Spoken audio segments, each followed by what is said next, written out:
2252 County. Rescue 3 car received. Rescue 3 car received. PD is requesting fire rescue return to standby at.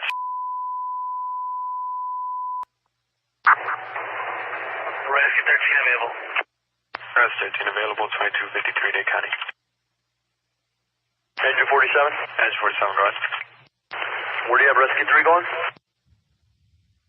Rescue 3, it seems PD is requesting fire rescue return to the previous call. Copy, is it, That's affirmative. John, popular online blogger Perez Hilton was in a crisis on a live stream of his own this week, and Miami-Dade's own spokesperson called what happened next, quote, tactically disengaging. Now, what that actually means is they waited for 4 hours before they made entry into the house, and we're going to tell you why that might have been the right call and why in some cities the answer is no longer just a wait anymore. It's a complete no. So I am Drew. I've got 29 years in law enforcement. And tonight we're going to probably talk about 3 anchoring questions. What actually happened at the Perez Hilton house? We'll go through minute by minute. John's going to get to that in a second. Why did deputies wait almost 4 hours before making entry? Is that a bad call or a good call? What does tactical disengagement actually mean in policy terms? In which agencies, you'll see there are some out west that have turned this tactic into a stated policy of not responding at all. And if police are pulling back from self-harm only calls like this one, who does the job fall to? And how does a guy like this guy right here, John, a 911 professional, say that to a terrified family member in the moment? John, introduce yourself. Let's talk about what happened this week with Perez Hilton. Yeah, I'm John. I'm an actual 911 dispatcher. I've been doing that for about 11 years. Perez Hilton had a public crisis, which began when he got onto TikTok, and he was live streaming an apparent act of self-harm with a knife. Apparently, it was very upsetting, very disturbing. We don't need to focus on the details, but it was obvious that he was injured and that this was unfolding live and in real time to a very large audience on the internet who quite didn't know how to make out of it. They didn't know if this was real, if this was AI, if this was a joke, if it was something, anything other than live. Realizing it's live, of course, makes it a lot more scary because, you know, now there's no more guardrails on the events that are unfolding live in front of you. And that generated a flood of concerned 911 phone calls asking for the police to intervene for Perez Hilton's own benefit.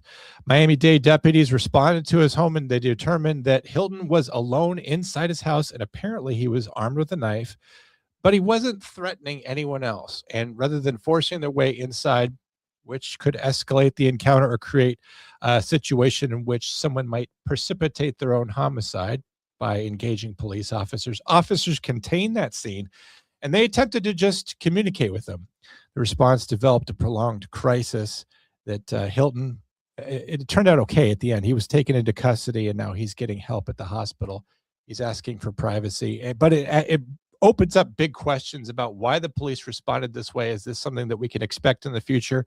Is this the legal response? Is it the wise response? Is it the moral response? But Drew, you're the police officer here. I want to know why deputies waited 4 hours before they went inside and talked to him.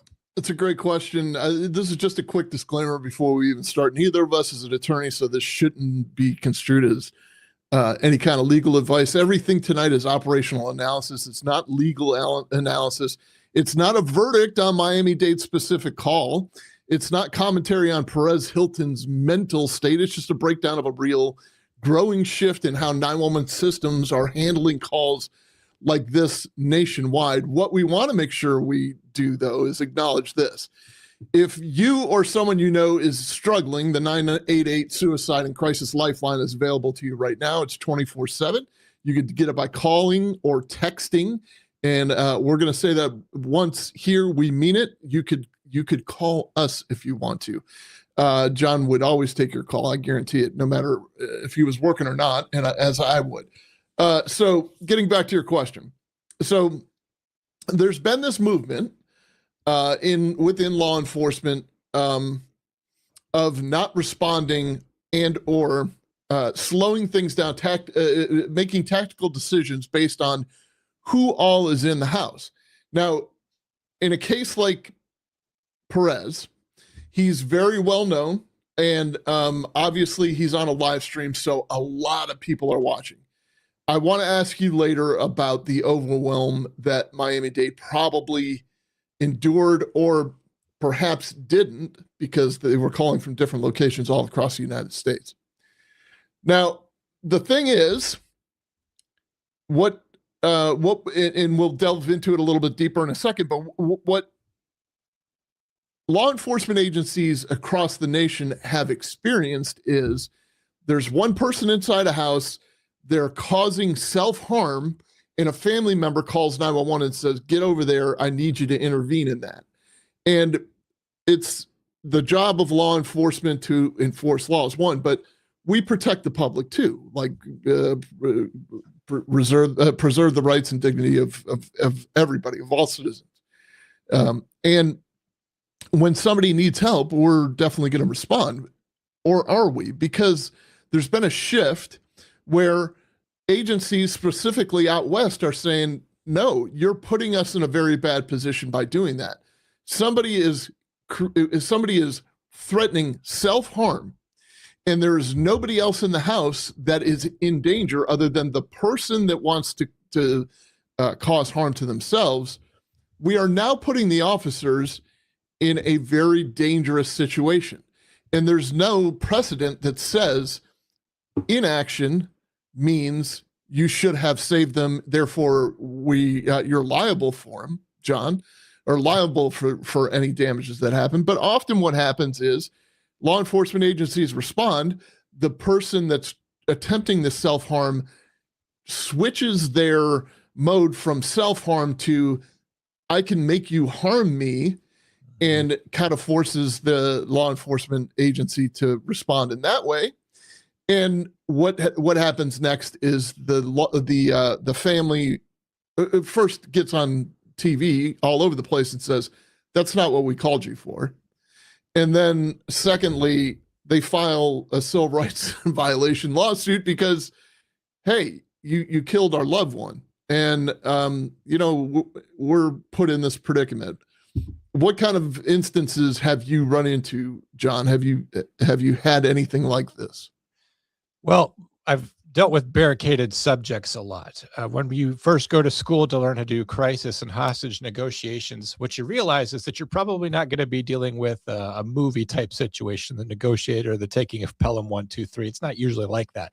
Most of the time when you're talking to people in crisis, it's what you call a barricaded subject. It's somebody who's inside a house or inside a storage unit, I guess, in my experience. And there's some kind of threat of harm to them, which is why we can't just go in and immediately do a tactical extraction or just forcibly ending the encounter.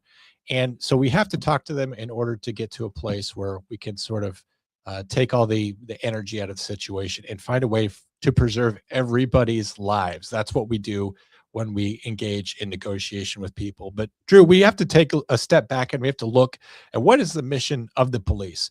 Now, when this happened, a lot of people were dialing 911 across the country and in Miami where he lives, because a lot of people were upset by this. You see people that you're attached to in social media, people that you follow, people that you kind of feel like you get to know. But even if it had been a stranger, people would see something like this and they would be upset by it and not having anything better to do while feeling their conscience compelling them to act. They're going to dial 911. That causes a couple things. Across the country, they might say, I want to report this happening and I don't know where it's happening. And we can't do anything about that if 911 is ringing in Maine for an incident that's happening in Florida. 911 is not national. It is regionalized. Only 911 callers in Miami would be able to do something about this. But it gives people the ability to feel like they're doing something when they can't do anything. Unfortunately, that bogs down the system sometimes, but it does give us the information that we need to react to something like this. And they think that the job of the police is to save the individual, because that's what police officers do. They enforce the law and they also ensure the safety of everyone that what you're talking about. But the police actually have a bigger mission than just saving any one individual, and that's to protect the public first. And normally these goals will overlap because an individual is a member of the public. But sometimes we have to protect the public from the individual, and somebody in this state of mind might be a hazard, not only to themselves, but to other people, Drew. And I ask you to consider a simple math equation. Okay, we have Perez Hilton. He's in the house by himself. He's one person at risk. If we force entry into that, we're adding to the number of people who are in danger. So far, we have one person. If we send one person in to get them, now we have two. Of course, Drew, you know that the safest way to do this would not be sending one person. It would be sending 7 people to go in there and get them. So all of a sudden, we're forcing a confrontation that doesn't have to take place. We're rushing to a conclusion where we can talk. We don't have to use force, and we're putting multiple people in danger. We're talking about putting, adding to a list of injured potential victims. EMS would have to enter the scene. The situation can just really get out of hand fast. It's better to just contain that situation rather than attempting to force a rescue on somebody, particularly when there's nobody else in danger. The situation becomes completely different. If we have an innocent person inside that house who needs to be rescued, that's when we're going to go a little bit more aggressive, both with our negotiation and our possible tactical responses to that. But with one person, there's time to talk to them, and there's time to offer them resources and time to offer them a chance to rescue themselves, Drew. So how this all went down is it was before 7. That's when the first 911 calls came in. And this, as John just explained to you, it's from people watching the live stream. It's nobody from, like, Hilton Perez didn't, that's not his real name. His real name is Mario. I can't remember his last name, but he didn't call 911. This came from strangers watching on a phone screen, and they were obviously alarmed. I would love to get a hold of the numbers, the statistics of the number of people that called and where they called from. So from there, and to back up just a little bit, this is purportedly what Hilton Perez has been going through. He gave up. He's going through some financial difficulties that was based on a sepsis, like an actual infection he had a few months ago, and he was hospitalized for quite a while. So he had this 21-day hospitalization, and there's excuse me, there is a risk of psychosis involved with the sepsis infection. Sepsis infections are way more, and again, we're not medical professionals or legal professionals. It's a massive infection, right? Yeah, but they're very volatile. They're very dangerous, and they can take, I had a very close friend that I worked with for a very long time that as a result of one procedure, received a sepsis infection from being in the hospital. Then he lost his liver as a result of the sepsis infection because it happened so quick, and they were unable to diagnose it quicker because of the previous procedure. Perez Hilton was going through it. It was a serious event. He was going through it. He's got some financial strain based on that, hospitalization because he was unable to generate income. There's a whole other, situation to this. And, TMZ is going to tell the story in a minute. We don't usually use TMZ as a source, but this is a celebrity blogger, and they are one of the, they know most about celebrities and celebrity bloggers. But he had this professional pressure because he apparently passed on this this whole network TV deal because he wanted to keep his kids in school. He wanted to keep his kids enrolled in a school. He moved from Las Vegas to Miami, and then this is why the Miami-Dade people got involved in this. Now the deputies responded. They made contact with family that was on the scene. They confirmed that Hilton was alone inside. And then, according to Miami-Dade's own spokesperson, they tactically disengaged, which means they staged and they wait.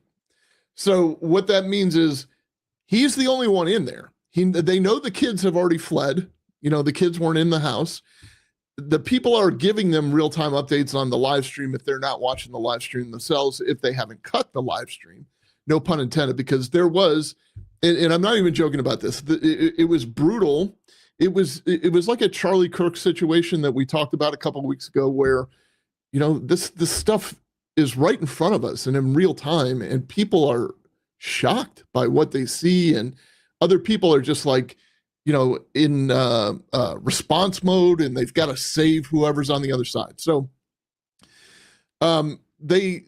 they kind of had this live stream to go off of, and it, he was bleeding and cutting himself and saying definitely words of self-harm. This was not these weren't vague inferences apparently. Right. And it was, so what that basically happened, you heard at the top of the show, the dispatch audio, because at around 10:41 p.m.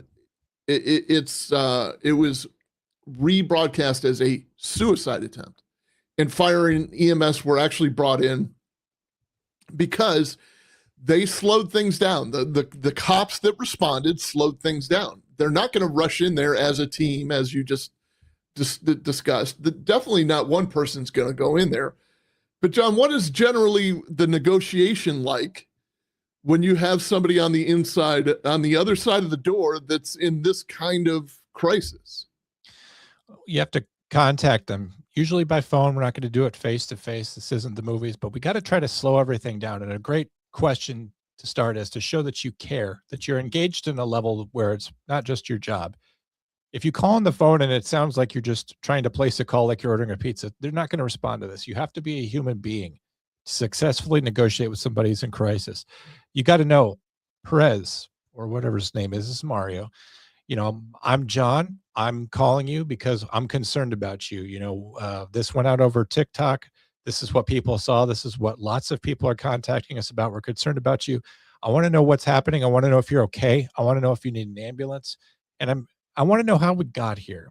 And that gets a chance to slow everything down. Usually a person in this kind of position, it might take them a little bit for you to build that rapport to get to the point where they can talk to you because you're a stranger. But you keep giving them choices, keep offering them support, giving them clear expectations about what's going to happen, not lying to them, letting them know that, hey, when you leave out of here, you're not in trouble. You haven't broken any laws. We're mostly concerned. The main thing that we want to do is get you to a place where we can help you get better from here. We can see that you're suffering. We can see that you're suffering and that you're hurting, acknowledging their feelings, whatever it is they've got to go through. And Drew, sometimes you'll talk to people who frankly are in a state of psychosis or they've lost touch with reality, but you've got to engage with them meaningfully. You've got to talk to them about what the reality of their feelings are, and you have to acknowledge it. It doesn't mean that you condone what they're doing. Sometimes we talk to people in these situations that are hurting others, sometimes emotionally, sometimes physically. Usually if it's a physical thing, we'll go ahead and make a tactical entry. But you have to be able to communicate with them, and you have to be able to build patterns of cooperative behavior until you can get someone to realize that you're not there to ruin their day. You're not there to make it any worse. You're there to get them the help that they need, and that you can get them to put down their weapon and come outside safely. So no police officers, no paramedics, no firefighters, or anyone else will be in any kind of harm's way, and we can get you the help that you need. And it takes time, but slowing a person down and giving them time to think and giving them time to kind of rebuild their psychological equilibrium, it gives you time to set up lots of different kinds of responses if you need to do other things. But with a situation like this, Drew, you said it yourself, the philosophy is changing. It's going across the country. We don't want to take a police officer who values his life, his career, and then put him in a situation in which he's in danger because someone else is creating this danger for themselves. Like I said, we want to give that person a chance to rescue themselves before we put anyone else in danger. And talking is a huge component of that, because you can get through and you can convince them to do these things over the phone without any use of force at all, Drew. So this is an instance where they used a crisis response unit. Not all. So here's what a crisis response unit is. There's licensed mental health professionals that are embedded on a call like this. It's a resource allocation decision. It's command level. It's expensive. It's not something every agency in this country has, but some of the more progressive agencies are going towards programs just like this. So you have a lot of different assets out there and available to this type of call. Somebody's inside, there's self-harm. You have the responding deputies out there. You have probably some type of command, making decisions, tactical decisions out there. You may have negotiators out there like John just described, and you may have these mental health professionals that are embedded in the office. The ones where I used to work, they did a lot more than this. They were a bit more proactive. They would go through each and every Baker Act report and follow up and, make sure that the people were doing their care, their pattern of care, and they were following up and stuff like that. And, it really that's the purpose. It's the purpose to kind of like reduce the amount of calls that we have to go handle as mental health professionals, but more importantly, the number of emergency calls we have to go handle as mental health professionals. Because if somebody's feeling off and they're not in an acute situation like Perez's, that's ideal. Like we could deal with that a lot easier. John, you always have a very famous, I think it's probably the most brilliant thing I've heard when it comes to these cases. But who when it comes to just sending mental health professionals out on their own to these calls, who do they neglect to ask if that's if that's something that should be done? This was something we were looking at years ago when there was a moment in our culture where we were saying defund the police, that police officers shouldn't be responding to these types of emergencies. And certainly we have had cases where we have to question those things just because the results were so bad. But what nobody ever asked in that situation, the idea of deploying a mental health team to engage with the public, a potentially dangerous public, was whether or not mental health professionals wanted to do this. Now, being a police officer already, if you're dual disciplined, if you're already a certified law enforcement officer, if you're embedded in a unit, if you're someone who's only going to be responding over the phone, we have those professionals. But what the call was from the public is that when we have a person who's in acute mental danger like this at all, don't even call the police, because the police make things worse in some people's opinion. But nobody asked the mental health professionals if they want to go. If you ask a licensed crisis counselor, a therapist, a psychiatrist, someone who works at 988, if you ask them, hey, do you want to go to this person's house and engage with them physically, be in the same room with them, be sharing personal space with someone who has threatened danger or harm to themselves and potentially others? No one asked them if they wanted to do that. And the answer is almost certainly no. Why would you want to do that? That's where the police have to get involved to preserve people's safety, because they're trained to act in dangerous situations, Drew. So this is how it all went down. I mean, Mario, it's the Miami-Dade Sheriff's Office. Please step out of the house. Like, it's a negotiation at that point. Luckily, there were mental health officials embedded. We could slow things down. And this is the case where it worked. He's, thank God Hilton is recovering. His family had support on scene. So here's what happens in departments that don't have that infrastructure, though, that have decided that that the answer is simpler than just like wait for hours. Some of them have decided the answer is, well, we're not going to come at all, which is kind of scary, because there are three levels that you could go to here. There's a de-escalation that everybody pines for, that, you want to go negotiate with this person face to face, or you could do the tactical disengagement, just like Miami-Dade is, fully keeping in mind that it's as long as it's just one person in the house, there's nobody else in the house that, is in danger, or the person's not making overt threats to harm other people that, we would probably need to address right there. But then the third thing is just non-response. It's by rigid policy, like, don't dispatch police units to this kind of call at all. Some of the agencies in the country that have done stuff like this, John, Miami-Dade has this policy. It's stage and support. So their action in this one was a 4-hour tactical hold.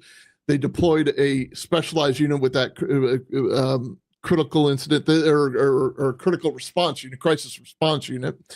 And they had the mental health professionals there. Harris County, Texas, uses a strategy known as Authorized Withdrawal.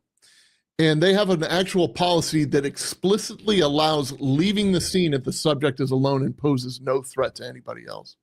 And out in Sacramento, there's an absolute, because they're the ones that got sued. They're the ones that kind of started this conversation. It's an absolute non-response. They're not going to dispatch anybody to mental health only calls unless a crime is actively in progress. So this becomes controversial, but when you think about it, everything that's being dumped on law enforcement from this standpoint, we'd be the first to say, yeah, law enforcement officers aren't trained in mental health. And then we'd be the first to say, well, they need to kick the door in and go in and get them.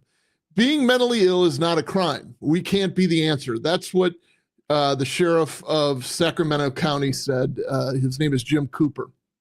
And they were put in a position where they were sued on two different occasions. I think one of them was for the use of deadly force, or there was another agency out there, I think, that was sued. It may not have been strictly Sacramento County. One was sued for the use of deadly force. Another was sued for the illegal entry. Like the cops were using an exigent circumstance standard to kick the door in and go save the person that everybody in the whole family and everybody called the cops for. And it turns out either he changed his mind or he didn't want to be intervened. You know what I mean? He didn't want the intervention. Therefore, he sued and said, you violated my civil rights. My home is my castle, and you just kicked the door into my home.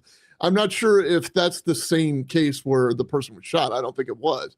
But Sacramento County's policy plainly says they're not going to respond to a mental health only call unless a crime is happening or someone other than the person in crisis is in actual danger. That's Sheriff Jim Cooper's line. He said it on the record.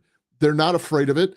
There's another agency out there called El Cajon. El Cajon PD stopped automatically responding to self-harm only calls back in May of 2025. There was a Ninth Circuit ruling that raised real personal liability concern for the officers. And the county's own documented logs showed more than a dozen declines. 6 of them were active suicide threats. So one of those cases in that log, a mobile crisis response team clinician showed up on scene alone, requested police backup, did not get it, and the person she was working with attempted suicide right in front of her. Oh, This is the worst case scenario. This is horrible. This is what we don't want. However, this brings up the other point, John, because when there is a mental health crisis like this and the family calls, you are definitely bringing a weapon into the situation, whether the person on the inside of the house has one or not. And now you're bringing, like almost a surefire way of that person ending their life by what we call commonly suicide by cop. And also, just think of the mental health professionals that John just referred to a minute ago that probably don't want to respond to these things alone. Even if they respond to a Perez Hilton situation, who do you think they're going to call? They're not going to just sit there and negotiate with this person.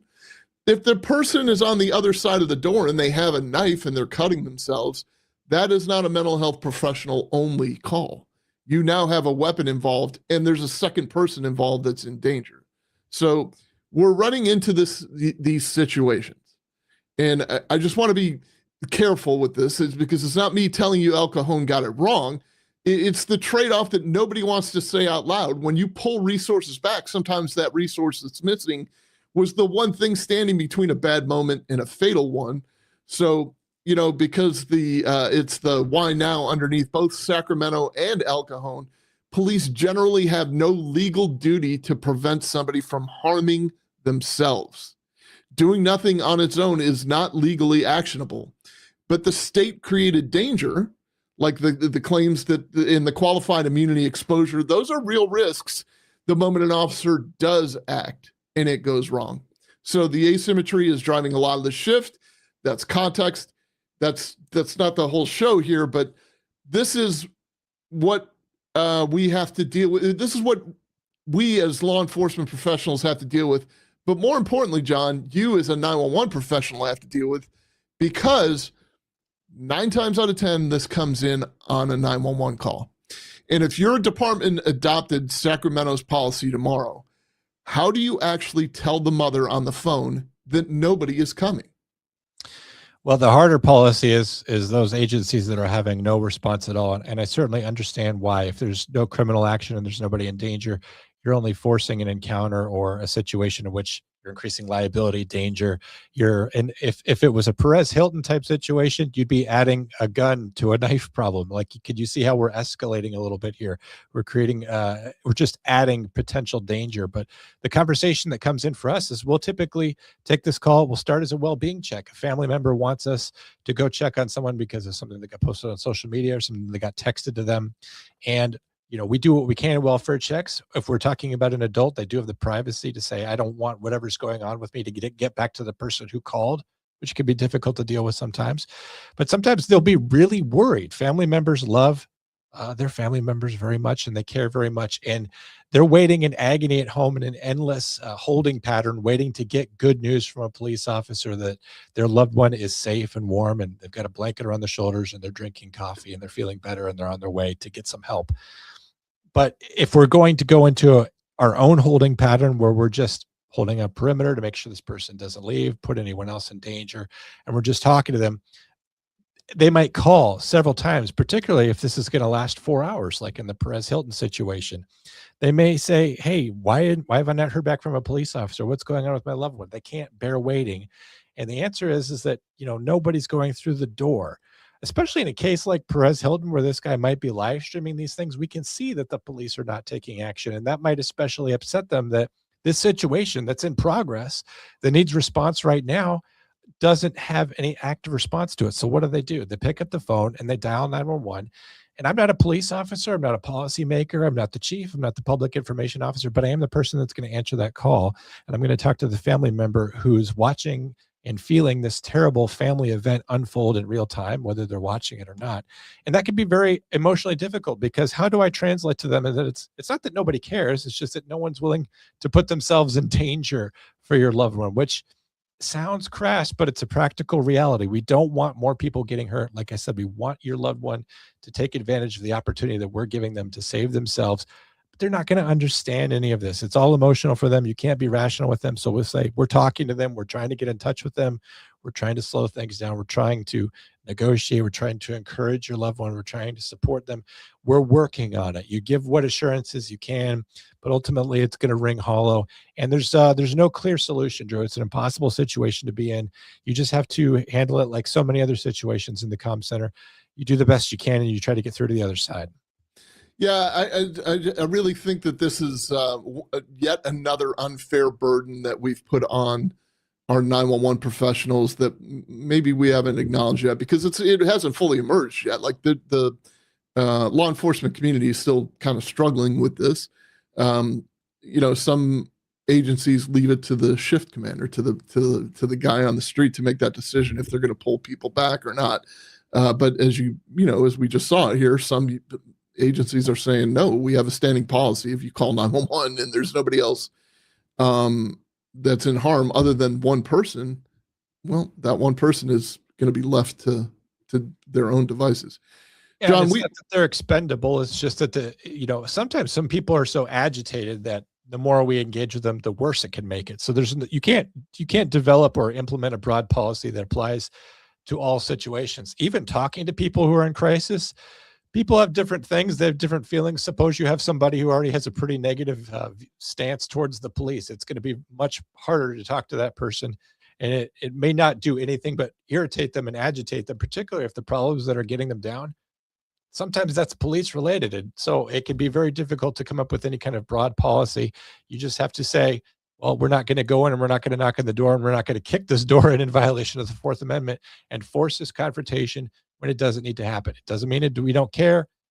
But again, as that sheriff said, and as I've heard from police officers, Drew, that being in this state and having these problems is not against the law.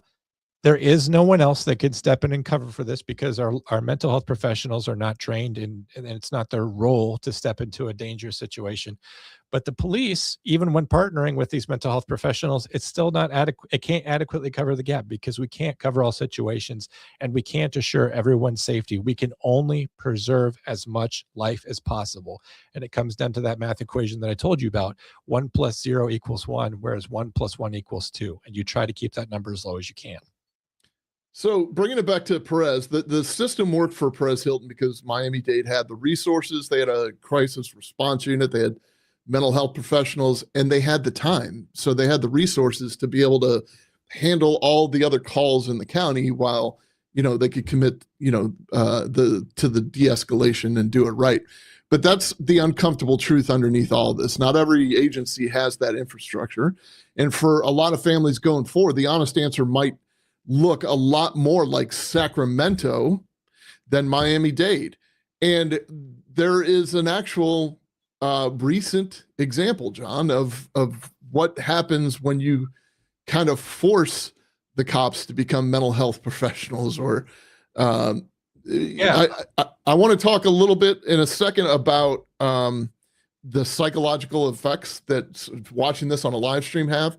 But I know that you have a very specific example.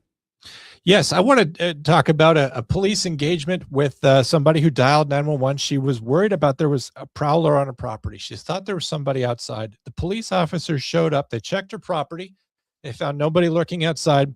And 2 police officers are there talking to her on her porch, and they're getting ready to go. Okay. They're about to jump in their car, and they're about to do what we call 10-8, available for service. They're going to go to the next call. One police officer who's recording this encounter, you could tell that he's ready to leave.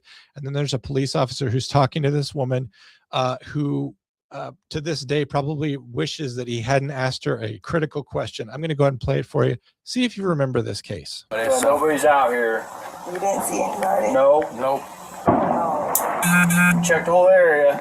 Okay. What took you so long to answer the door? Oh, I was trying to put on some clothes, sir. I'm sorry. I was trying to get... I got you. All right. Is there anything else we can do for you? Huh? Is there anything else I can do for you? No, sir. Okay. All right. You doing all right mentally? Yes. Sure? My medicine and stuff. All right. Okay. I love y'all. Thank y'all. All right. That seemed like a pleasant interaction, right? She said, I love you all. Thank you all. And he said, well, what about what's going on with your mental health? He could have got in his car and he could have driven away from that interaction. And regardless of how you feel about police officer Sean Grayson, right? He definitely divides people, even pro-police people, on how he handled this incident, whether it was right or wrong. But had he just said thank you and good night and gotten in that car, we would have had a problem with mental health, but we wouldn't have had it escalate to the point where now Sean Grayson is in prison for the rest of his short life, and Sonya Massey has passed away after she was involved in an officer-involved shooting. This is a perfect example of a situation where we at least have a police officer who's attempting to engage meaningfully with someone in the public. She even says, thank you all for responding. I love you all. Somehow that situation, once they got inside her house, it completely changed, and it turned into a situation that characterized police as not being able to respond to mental health emergencies. And now Officer Grayson, of course, has been diagnosed with cancer. He's going to die behind bars because his appeal to be released early on medical grounds was denied. And all I can think is, if I'm him, whether or not you think he's a good police officer or not, or whether or not you agree with his actions, is if he had just left that encounter right there, because it seemed to be winding down, if he had just said, okay, you have a good night, he would be wherever he would rather be tonight than inside in Illinois State Penitentiary. And it doesn't mean that every time a police officer interacts with someone who has mental illness is going to end this way. Of course not. It happens millions of times per year and probably hundreds of times just today, and it turned out fine. But this is an example of a time where a police officer can respond to a situation like this, and it doesn't end well at all. And that's why we're trying to just avoid confrontations like this by not having these characters meet in the first place if we can avoid it. Drew? Yeah, I want to talk a little bit about the other part of this, like the other kind of elephant in the room, because now everybody's going to chime in as the mental health expert, and everybody's going to chime in and say what the cops should have done, and everybody's going to, because that's the way we are in America. Everything is conspiracy, and we are in this like we suffer from this algorithmic trauma, because it's what we talked about very recently, John, with the Charlie Kirk stuff. What was the other example? The Lindsay Clancy. Okay, so now Lindsay Clancy, the whole, the judge did not had a sealing order and impounded the 911 call. So the only people that heard the 911 call, it was so shocking, were the people within the courtroom, and nobody else is to hear that. Like that's where it's going to rest. So unless people start, doing a court battle over it. But when stuff is being live streamed, like the Charlie Kirk incident or something else, or this incident even, all of a sudden we have unfiltered live broadcasts that, they obliterate the line between entertainment and real life crisis. and it hijacks your amygdala. I want to, there's a segment on a news station I want to play for you that where a psychologist, or I think she's a psychologist, she might be a psychiatrist, but at any rate, she talks about this. Perez Hilton prompted multiple 911 calls and a large police response at his Miami home last night. Hilton was later taken to a hospital for medical care. The video also triggered a strong emotional response from many people who saw it or even heard details about it online. Psychiatrist Dr. Anna Shire joins us now to help process what happened. Dr. Shire, thanks so much for joining us. Thank you for having me. So why is it that when we watch something on social media, even if we don't even know that person, they're a complete stranger, why does that trigger such an intense emotional response? You know, I think what's so challenging is that we see people on social media in such an intimate way. We see them doing their morning routine. We get to know their pets. I mean, I feel like I know Instagram dogs better than I know some of my good friends' pets and dogs. So we really feel this emotional connection because we see them on a day-to-day basis. And so when we see that they're in trouble or having problems, it impacts us all the more. Yeah. So, okay. So when live streams, when they unfold in real time, there's no editing, maybe sometimes no context. How does that blur the line between entertainment and a real life crisis for viewers? Yes, I feel like you nailed it right there. When things are live, there's no guardrails. And I mean, as it is, there aren't enough guardrails in social media to keep us, and for that matter, our children safe. And so I just feel like, algorithms are so optimized to entertain us and to keep us engaged. But unfortunately, we're the most engaged with things that trigger fear responses or anxiety in our brain. And so we end up being overwhelmed with all of that coming at us, and sometimes at very unexpected times it can just enter into your feed. It's so intrusive, John. And the thing is, the algorithms, not to get too far off topic here, but the algorithms are built so that you are outraged, or you're angry about something, or you're taken on this dopamine roller coaster, and then they throw an ad at you. I mean, that's the original development was to sell, and it's been perfected so well that it's now it's pitted us against one another. It's also hijacking us in the sense that, like, you don't have a choice if there's some bad stuff going on. And just another shout out to the 911 professionals of the world, because this is starting to emerge also with next generation 911. People are starting to share video over, to right into a 911 center along with their 911 call. And I don't know that we're all prepared for that. And, it's bad enough that we're in a body cam oriented world now. You can get the body cam. By the way, I have a body cam channel. It's called Detective Baxter, if you ever want to check it out. But you can see all this stuff like 24/7, 365. You just look for it on any of the major platforms. But it's worse though when it's live streamed, John, because sometimes you don't have the warning to look away, and if you don't look away, then you're hijacked. I think the benefits are going to outweigh the downsides. The idea that you might get something that's useful in most situations as a 911 dispatcher. I think that most of us are ready for that. It's a little bit different because most of us are not responders in the field. We weren't police officers, EMTs, firefighters. I myself don't quite have the stomach for blood that the first responders at the scene necessarily have. But imagine, a situation in which someone is out on a boat and their husband is unconscious, and the 911 dispatcher helps them look at the motor and restart the motor to come back to shore. That's a practical example of something that actually happened, where a 911 dispatcher helped someone solve a problem and rescue their husband. On the other hand, we're all waiting for the terrible day when someone makes a 911 call, someone like Patrick Clancy, and a 911 dispatcher has to enter their world in a way which they would not be ready for. Audio is bad enough. I can only sum it up to say that. But I hope that the day never comes for me or other 911 dispatchers where we have to see that level of violence, sadness, and trauma. But the technology is there and it could happen. But for now, I'm still optimistic that the good is going to outweigh the bad on that, Drew. So I wonder if we're creating the vicious cycle. I mean, like we're talking about mental health calls and people losing, people crashing out, essentially, as the kids say. But are we creating that by putting it on social media? Are we, like instead of talking about it and fixing it, are we just making it even worse? If, again, you are not alone, so call or text 911. It's a suicide and crisis lifeline. It's free. It's confidential. Professional support's available 24/7 if your emergency is a little bit more acute, meaning you have the weapon in your hand. I would suggest you call somebody just like John at 911 and get the help out there to you. But this is, again, the whole debate, because in what this whole conversation wrapped around, John, and I'm going to give you the final word on it, because if you're the only one in there and you call for help, are they even coming?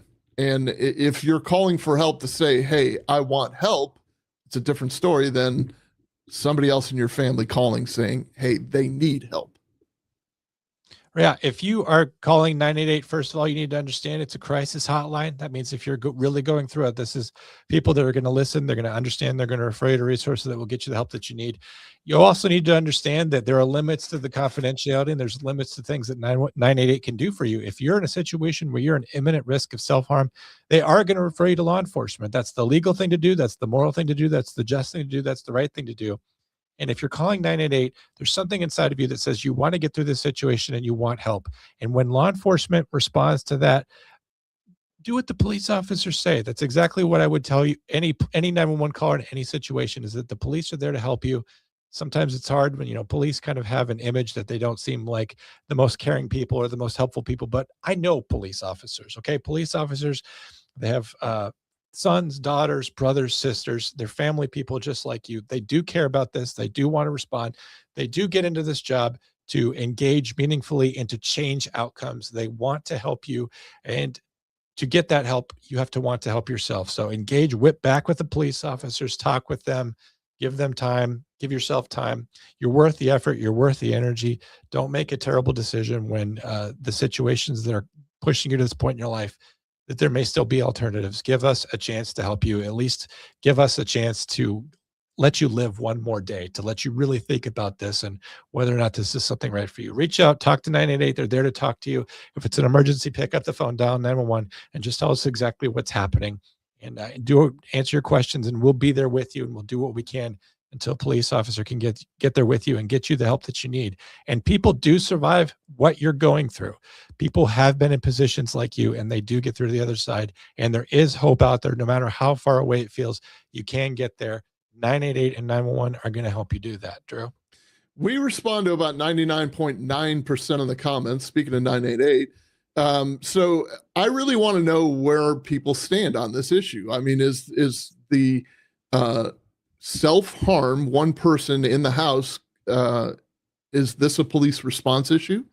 Is this something that we need to back away from because this becomes now a public safety issue because there could be a shootout between the person and the officer that's responding? Let us know in the comments. Let us know what the policy in your area is. If you don't know, it's probably a good idea to get to know. And if you've had any situations like this come up, I'd love to hear about them. Maybe we'll end up doing a discussion or a show about them.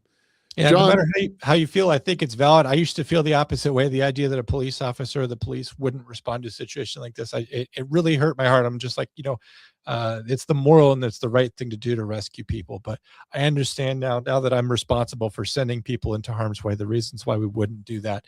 And it doesn't mean that we don't care. It just means that there are limits to our ability to solve some situations. So policies are changing, especially the way that we look at mental health problems and the proliferation of mental health problems and the inability of police officers to adequately respond to these things as they proliferate.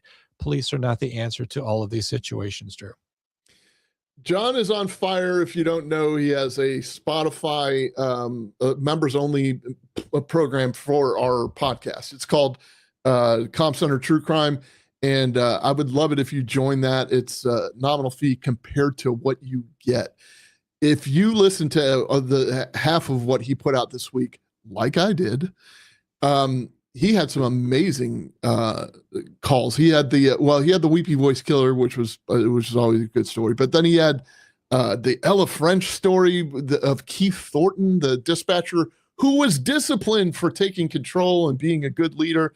He had another great story that I had never heard of before. Kaylee Sanders, yeah, the one where she got high on drugs and attacked her brother, and unfortunately she was traumatizing everyone in her wake. And it was kind of an unusual case because police had to engage her and then disengage her because she was in such an incredible risk to herself. But I covered true crime stories, both classic and stuff from the 70s up to the modern day. Anything that's got a real interesting 911 call in it that's not maybe the best format for YouTube, we do it there, and episodes drop for free all the time so that you can see what you're missing out on. And if you wanted to be someone who supports my creative work, I would appreciate it. You can always subscribe on Spotify and you can get those episodes. It's $5 a month. You get 12 episodes a month. There's not a better deal in a Joe Biden economy. Guys, thanks for watching. We'll see you on the next one next Thursday night. We don't know what we're going to be talking about yet. Who knows? Maybe something in the comments that you leave will be what we end up talking about. All right, guys, make sure you check out our other videos. You have a good night. 911 emergency, police or paramedics.